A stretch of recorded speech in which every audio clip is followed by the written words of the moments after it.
फालाकाटा निवासी की संदिग्ध मौत, इलाके में सनसनी। नमस्कार दर्शकों, अलीपुरद्वार जिले के फालाकाटा ब्लॉक से एक चौंकाने वाली खबर सामने आई है। केरल में फालाकाटा के एक निवासी की असामान्य मृत्यु होने से इलाके में व्यापक सनसनी फैल गई है। जानकारी के अनुसार 4 अगस्त को केरल में काम कर रहे फालाकाटा नगरपालिका के 7 नंबर वार्ड निवासी अबुल हुसैन की अचानक मौत हो गई। वह वहां पेंट मिस्त्री का काम करते थे। अगले दिन उनका शव मिलने के बाद मृतक के पिता और मामा केरल पहुंचे और संबंधित थाने में शिकायत दर्ज कराई। पुलिस ने शव का पोस्टमार्टम करवाया, जिसके बाद परिजनों ने वहीं पर मुस्लिम धर्म अनुसार अंतिम संस्कार कर दिया।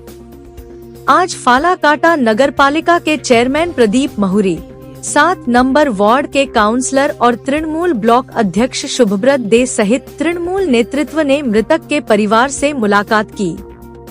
नगरपालिका चेयरमैन प्रदीप महुरी ने कहा, हम चाहते हैं कि इस घटना की सही जांच हो और यह स्पष्ट हो कि मौत कैसे हुई। साथ ही यह भी दुर्भाग्यपूर्ण है कि बंगाली भाषी लोग जब दूसरे राज्यों में काम करने जाते हैं तो उन्हें अक्सर अत्याचार सहना पड़ता है। तृणमूल ब्लॉक अध्यक्ष शुभव्रत दे ने बताया कि मृतक के परिजन घटना की सूचना पाकर केरल पहुंचे और वहां जाकर थाने में शिकायत दर्ज करने की कोशिश की, लेकिन पुलिस ने उनके साथ दुर्व्यवहार किया। हालांकि बाद में शिकायत दर्ज कर ली गई। उन्होंने कहा, हम इस परिवार के साथ हैं।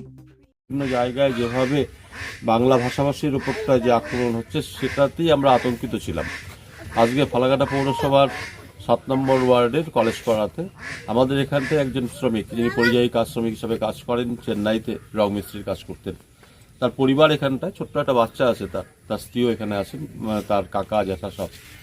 কিন্তু তারা 5 তারিখে তার প্রতিনিয়ত যার সঙ্গে কথা হয় ছেলের, তার সঙ্গে ফোনে কথা বলতে পারছিলেন না। এটা এইভাবে তারা উদ্বিগ্নের মধ্যে থাকেন। পরবর্তীকালে 7 তারিখের দিকে ওখানকার পুলিশ ফোনটা তোলে, তখন তার মধ্যে জানতে পারেন যে ছেলে ত্রিচুর স্টেশনে, আমি যেটা শুনলাম ত্রিচুর, ও চেন্নাইতে ছিল, সেখান থেকে নতুন কাজের সন্ধানে ত্রিচুরে আসে। কেরলে এসে কাজ করবার জন্যই যায়। সেখানে ব্যাগ, মোবাইল এগুলো ফেলে রাখে।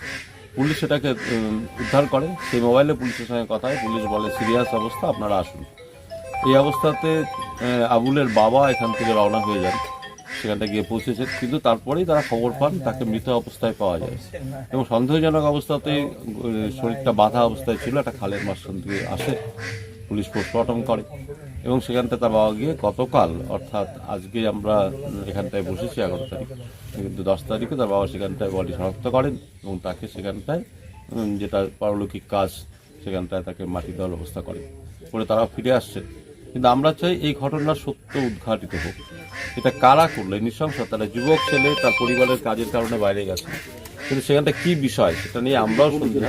সেখানটায় যারা ওর সঙ্গে কাজ করতো তাদের মধ্যে হতে পারে, এখানকারই ছেলে যারা আছে তাদের সঙ্গে কোনো বচসা হতে পারে। যেটাই হোক, তার জন্য সত্য উদ্ঘাটিত হয়। একটা ছেলে কাজ করতে গিয়ে প্রাণ হারাবে। আজকে বিভিন্ন জায়গায় বাঙালি শ্রমিকদের উপরে বাংলাভাষী বলে তাদের উপর আক্রমণ হচ্ছে, যেখানটায় এখনো অবধি সেই ইনসিডেন্ট আমরা পাইনি। কেরলের ঘটনা বলেই বলছি যে এখানটাতে যাই হোক তার সত্য উদ্ঘাটিত হওয়া উচিত। আমরা প্রশাসনের সাহায্যে তার যত সমস্ত আমরা সূত্র পাচ্ছি তাদের হাতে তুলে দিচ্ছি ফালাকাটা পুলিশ স্টেশনের মাধ্যমে, যাতে তার সঠিক বিচার হয়। আজকে পরিবারের সঙ্গে দেখা করে কি আজকে পরিবারটা যেহেতু একজনই উপার্জনক্ষম, আমাদের পরিবারগুলি তাই হয়। এই পরিবারের এখন কালকে কি আসবে, রোজগার তো আর আসবে না, ছেলেটাও আসবে না, তার স্বামী হারিয়েছেন, ছেলে তার ছোট্ট বাচ্চারা তার বাবাকে হারিয়েছে। এই পরিবারের দেখার দায়িত্ব, এই পরিবার যাতে সমাজে আমাদের মতনই চলতে পারে। আমি পরিবারের সবাইকে, তাদের আত্মীয় স্বজন, তার বাবাকেও বলবো, আপনারা কোনো সমস্যায় আসবেন, আমরা তাদের পাশে আছি। আমরা পৌরসভা যেভাবে যত রকম সহযোগিতা দেওয়া সম্ভব আমরা দেওয়ার চেষ্টা করব। কিন্তু আমাদের কাউন্সিলরের মাধ্যমে একটু জানাতে হবে। সবসময় হয়তো আমাদের পক্ষেও আসা সম্ভব হয় না। কাউন্সিলর খোঁজখবর রাখবেন। ইমিডিয়েট যে রিলিফটুকু দরকার সেটা আমি আজকে গিয়ে সেটা ব্যবস্থা করছি। আমার ভাইস্তার নাম আবুল হোসেন। ও ভিন দেশে যায় কাজে, কেরালার উদ্দেশ্য। কেরালাতে যায় কাজ করতে। তো মঙ্গলবারের দিন ওর বুধবারের দিন থেকে কোনো ফোন টোন নাই, যোগাযোগ নাই। তারপরে থানায় ব্যাগ আর মোবাইল এগুলো থানায় নাকি থানার পুলিশ উদ্ধার করছে স্টেশন থেকে, ত্রিশুল স্টেশন থেকে। তারপরে ওখান থেকে শুক্রবারে খবর আসে নাকি যে ওখানে বডি পাওয়া গেছে, আর বডি যে অবস্থায় পাওয়া গেছে ওইটা তাকে মার্ডার করা হয়েছে। তারপরে ওখান থেকে আমরা দেখলাম যা উদ্ধার হইলো, জঙ্গল থেকে বডিটা উদ্ধার হয়েছে। উদ্ধার করে পুলিশ পোস্টমর্টমের জন্য নিয়ে গেছে। নিয়ে যাওয়ার পরে আমাদেরকে ফোন করছে, হ্যাঁ, যে আপনারা আসেন, আইসা বডিটাকে আপনারা নিয়ে যান।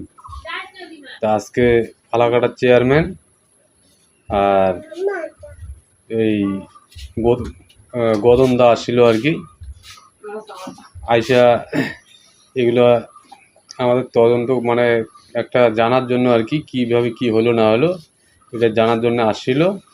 তো এটার জন্য আমরা একটা উপযুক্ত শাস্তি চাই, যেই মারে থাকুক না কেন, এটা তো খুন করা হয়েছে, এটার জন্য একটা আমরা শাস্তি চাই।